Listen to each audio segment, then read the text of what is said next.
今年的奥斯卡最佳真人短片奖迎来了一匹黑马，《邻居的窗》。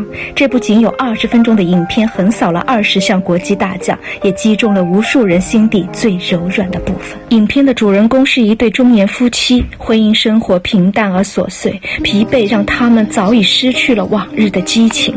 忙碌了一整天的两个人终于有时间坐在餐桌前吃一顿饭，却通过自家的窗户看到对面的新邻居正在激情缠绵。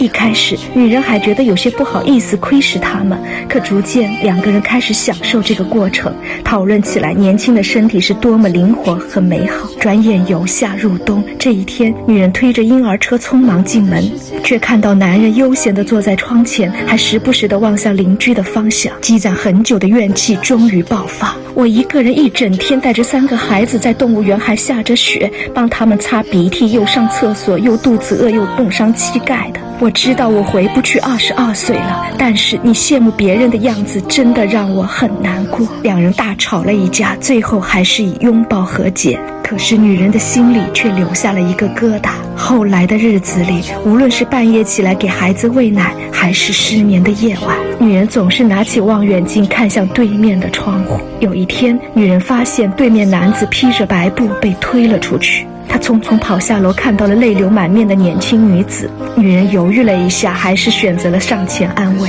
没想到她却被认了出来。我的丈夫病得很重，我们非常羡慕你可爱的3个孩子，我还看到你们晚上一起给宝宝喂奶。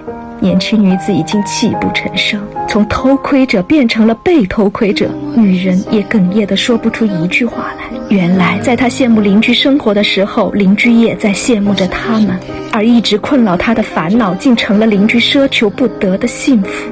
女人如此幸运地拥有3个可爱的孩子，还有努力赚钱养家的老公，生活虽然平淡却美满幸福，可是她却身在福中不知福。作家马德曾说过，一个人总在仰望着别人的幸福，一回头却发现自己正被别人仰望着。